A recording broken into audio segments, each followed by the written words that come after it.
মায়ের নামে কেরানীগঞ্জ কারিগরি প্রশিক্ষণ কেন্দ্রের নামকরণের প্রস্তাব ফিরিয়ে দিলেন প্রধানমন্ত্রী তারেক রহমান। নামকরণের রাজনীতির চর্চার বাইরে গিয়ে প্রধানমন্ত্রীর এমন সিদ্ধান্ত গড়েছে অনন্য এক নজির।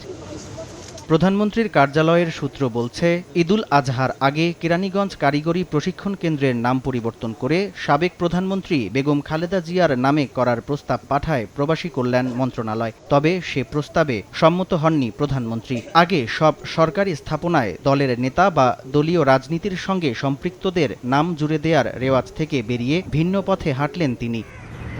নেটিজেনরা বলছেন, ক্ষমতাকেন্দ্রিক রাজনীতিতে নাম পরিবর্তনের ধারার বিপরীতে প্রধানমন্ত্রীর এমন অবস্থান দৃষ্টান্তমূলক।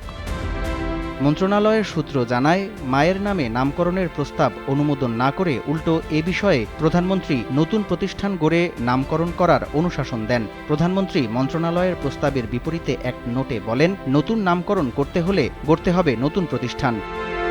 কেরানীগঞ্জ কারিগরি প্রশিক্ষণ কেন্দ্রটি ২০০৬ সালে ঢাকার কেরানীগঞ্জের হযরতপুরে প্রতিষ্ঠিত হয়। এটি জনশক্তি কর্মসংস্থান ও প্রশিক্ষণ ব্যুরোর অধীনে পরিচালিত কারিগরি শিক্ষা প্রতিষ্ঠান। সামদানি প্রত্যয়, সময় সংবাদ, ঢাকা।